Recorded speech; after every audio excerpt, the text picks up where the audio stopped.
Okay. All right. Excited to get where we are.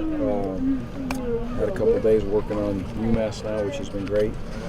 And we'll come back this afternoon and watch the film from today, and then come out here tomorrow and practice like it is a Thursday, a normal Thursday in a normal week, and give them the afternoon off and give them Sunday completely off, and come back Monday and we'll treat it just as if we're in a normal game week and school has started. So it's been a good camp.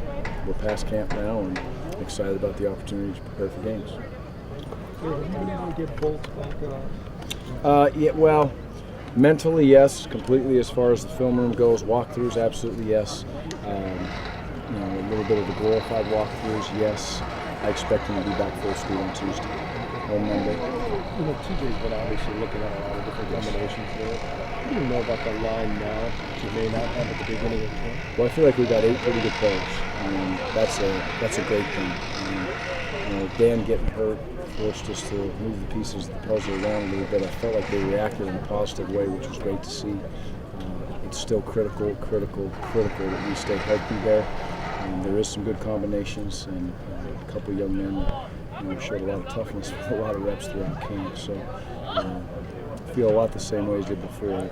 Not as many game-tested guys as you'd really like to see. However, camp tested, spring ball tested, off-season tested, yes, and they've passed those tests very well. You mentioned the reps, Tyler being a tackle, being one of the guys. Yeah, he's. I think the other day in practice, Tyler took every rep, but maybe 2 or 3. And the next in the scrimmage, he had 71 reps or something like that. So, but you know what? He got better.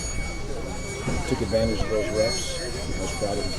Do you think he'll have Costigan back next week? Yes. He was a little bit more involved today. You're going to see a lot of that as we go through the season. This is an old team. We have to be smart, and I can go on and on. I can go to the defense and start talking about BK and Dipple and Bull, and we can go on and on. And we have to practice these young men smart, and they have the responsibility to listen to their bodies also. And let us know how they're feeling, and we can kind of gauge the practices off of that. Just on the 8 guys with the Volts, Tyler, and Ball be the kind of 6, 7, and 8. Yeah, absolutely, yeah. And where we're going to go with for sure with the starting 5, and there's a spot in the air. Is it going to be Dan come in there? What's going to be nice, and hopefully it goes this way, is that there is somebody that can rotate, or even maybe 2 kids that can rotate, that can take a series, that can take every second or third series. And offensive linemen need to play as a group. I was one of those guys one time, and you're very prideful about your crew and your group, but there's no reason why that group can't be 6 or 7 also. It doesn't just have to be 5. A couple of the defensive guys have mentioned they really haven't had all the ones together that much. Are you excited about the prospect when you do get them on the field together, what they can do? Yeah, it'll be very interesting. And our ones, you're going to see when the depth chart comes out on that defensive front, you're going to see a lot of oars, because that's the way it is. We're not going to have just a straight starting 11, especially in the front 7. There's a lot of young men that are going to be rotating, and they're going to play a lot. They deserve that opportunity, and that is a great thing for us, because now we can really expect them, and they can expect themselves to play at a high level for 4 quarters. When you were looking at the special teams the last few days, it looked like you didn't have a lot of projected starters per se on coverage units. Are you comfortable with the number that you've settled on? That's by plan. To see how the young guys can really handle it as the heat gets turned up on them. This is an important time. These are important practices for the young players, because they're not freshmen anymore. It's time for them to show that they can show up in the moment in practice, because that's all we have to go by. So you'll see a few more starters being sprinkled in there, especially on the punt team, which is so crucial. You got to have your best players and the best opportunity to be able to protect the punt and cover, because it can change the game so fast. Kilo status. Who's that? Kilo He's. I feel like he's okay. He's getting better. So we're going to see how that whole thing goes, and I would expect him hopefully to be back out next week, maybe late week. He's just got a little bit of a ding, so he'll be. I think he'll be okay. He's a tough young man who wants to be out here, but obviously we're going to be very cautious. You talked about with the quarterback situation that most fans will know who the starter is when he jogs out on the field for the opener. Same way you treat the kicking battle in competition for who's that starter, or is that a different animal? Yeah, I would say, Jack's been hurt a little bit, and ever since the scrimmage, we've been kicking the ball much better, and Jack's knee's feeling better. But it's a 2-man race. It remains a 2-man race. excited where they're at, but it's still a little confusing for sure, to say the least. But we're going to let that go. Drew's definitely going to punt.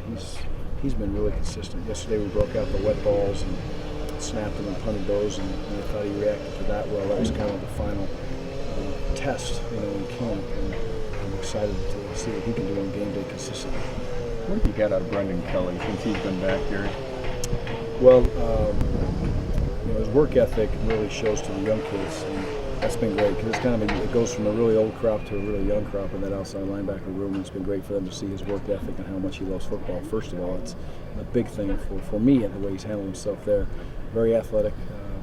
He can get into the pass drops. Much better pass dropper than I thought he was going to be initially. He's got a natural feel for that. There wasn't a whole bunch of coaching that took place, which is good.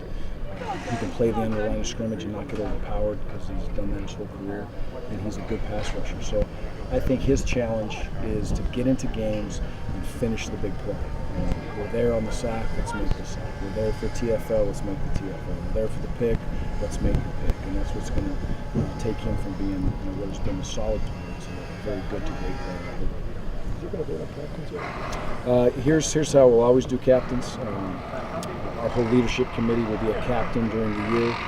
But as far as captains coming out for game day, every senior will have the opportunity to be a captain.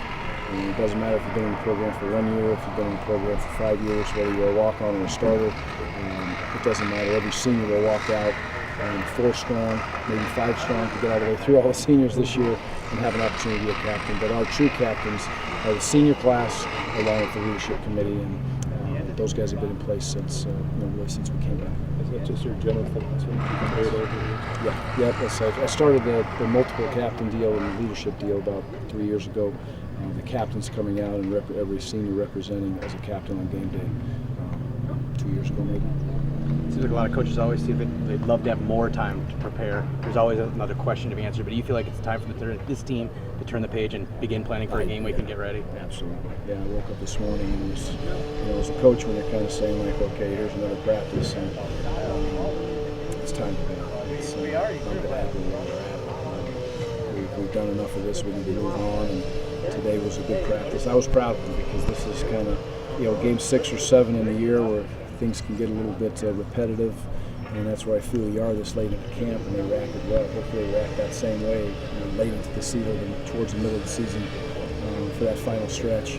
But it is time for us to let's go to the game plan in, and let's go bang around and get somebody else. What kind of feedback did you get from the Red Helmets? Very positive. They're excited. I think they were a little bit taken back. I watched the video yesterday, and their reaction was kind of the same thing I thought when I held it up to them. They were like quiet, and I was like, "Is this real?" So they're excited. They're going to have the opportunity that they've kind of decided they want to wear it on the second game. So we'll definitely wear it the second game, and they'll pick it from then on. But I think it still carries the great tradition of Wisconsin football with it, but it does put us a little bit on the cutting edge. So it's a nice mix, and we're fortunate to have the opportunity to have 2 helmets. Would you like more hot days to get ready for Arizona? Have you had enough of that? No, I would have rather had a couple more hot days. I really would have. A couple days where I thought yesterday was going to be that day, and then it clouded up. We have had some humidity, but it hasn't been real hot. And it would have been nice to get a couple more, but we're not going to walk away from Arizona State and say, well, if August 12th was hot, we would have played better. I mean, that's not. But it is what it is, and I think we'll be prepared when that time comes. You mentioned at the beginning of the camp that Miller, the freshman, was banged up and you weren't sure about when he'd be coming. Is there any update on his status? Yeah, no, not yet. And it's right now it's indefinite and not in the near future that he would be back out here with us. Do you have a number in mind of freshmen to play? Oh, you're talking brand new one, not redshirt freshman, just redshirt freshman. Right now it looks like between 4 and 6.